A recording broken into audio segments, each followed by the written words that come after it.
listen. You can just hear Bert and Mert all day long. Oh man, I want to ride something like that. Your Bert. Yo, Bert! That might be Mert too. Bert, whichever one. Yeah, I just hear squawking all day.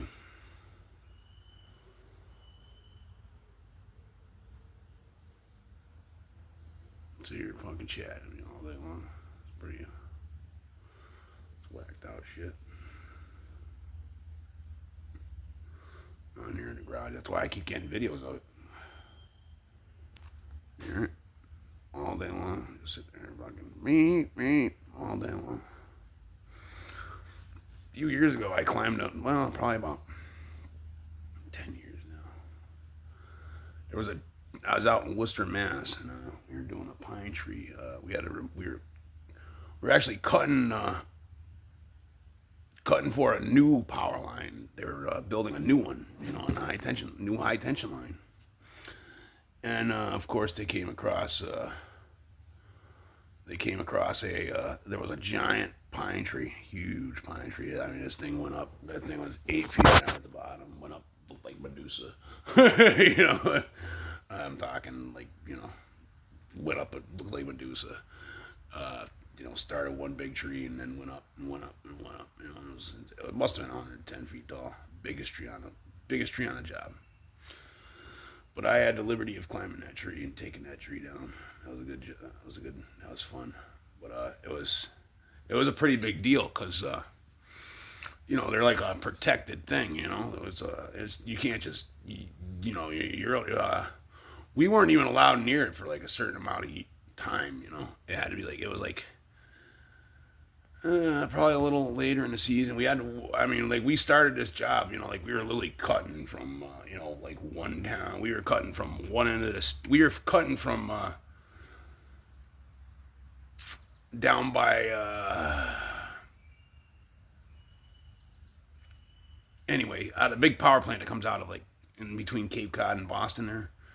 We were cutting from there to Worcester. Almost over this way.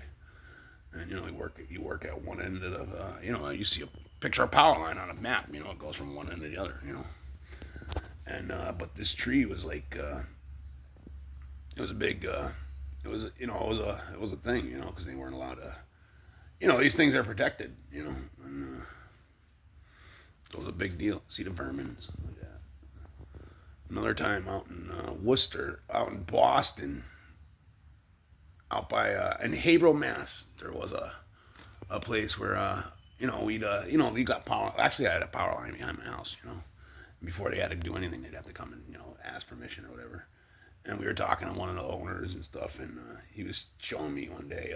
He brought out his little 22 and pow and whaled a squirrel. And all of a sudden, a big eagle came down from the Merrimack River and fucking grabbed the squirrel, fucking went up, ate it, wherever he was.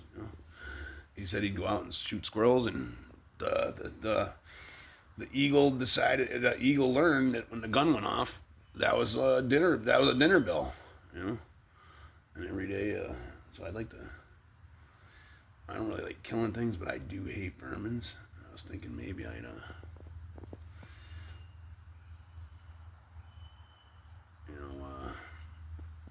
maybe train these guys to do that. I don't even know if they're hawks. They might be eagles that just left the nest. Cause it's not like breeding season or something. But they're here to stay. They've been here for a few days now. It's weird. Sitting up in that tree squawking and chatting all day. It's pretty cool. It's like my new friends, I get right down there. They don't give a fuck. They like me. So I'm trying not to scare them.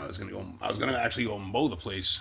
I was actually gonna mow this place once a year, And now I don't want to mow because I don't want to scare them.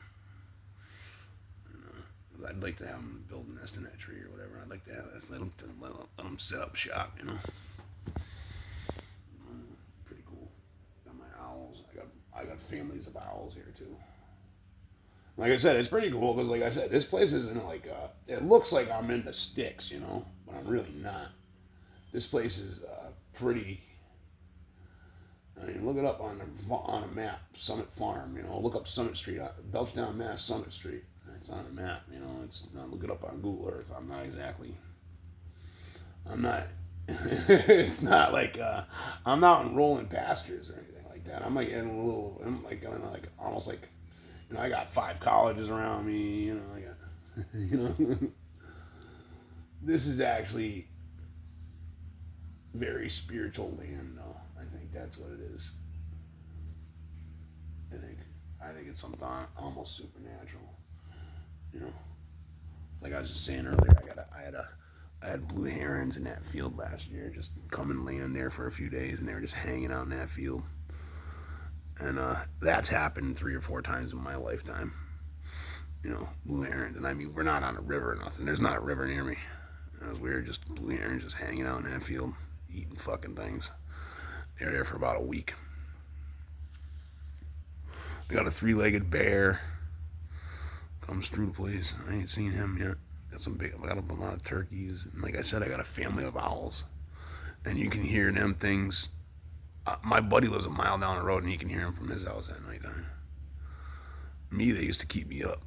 And they used to. I used to yell at them, like, shut the fuck up. Yelling at them. And they just start getting, like, at certain times of year, they get real loud, you know. But, you know, just like these hawks. Yeah, when I climbed that tree with them in it, they had to wait till it was, like, I think a little past this, like another month or 2, you know. They had to wait till the babies got big enough. And then I got to climb the tree and cut it down, you know. And they were dive bombing me, and they were attacking me and shit. It was interesting. I actually got a little nervous when I was up there.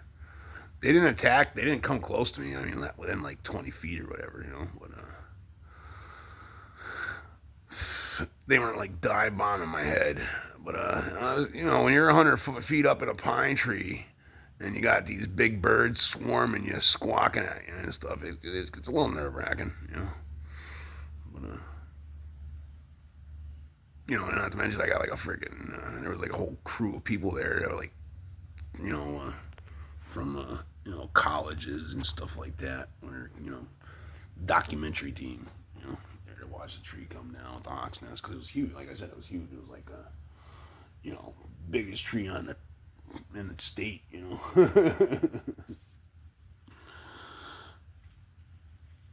And then their house went by. Humans are horrible. That's why I say humans are fucking ruthless. Humans are. I don't know why God made us. I don't know why. One thing this world could have done without, to be honest. As much as I like life and stuff, it's just, I don't know, I think humans are the one thing this world could have done without. Sad to say. And, if we all just thought that way, it'd probably be better, you know, better. You know, I try to leave. I mean, you know, like you see all this equipment and shit like that. I've been leaving my footprint on this place for a long time. I'm not proud of it. Definitely not. Definitely not. My dad was a freaking animal. He didn't care about nothing environmental. You know, he just as long as the world lasts till he dies, that's all he cared about. You know, that was his model. I'll be dead. I don't look at that. I look at it as like, you know, what's my niece gonna do, and you know, stuff like that. You know, that's the way I look at it. I don't look at it as well. I can tell you right now, I've been here a few times, so hopefully this is my last time, because I don't want to come back to this planet again.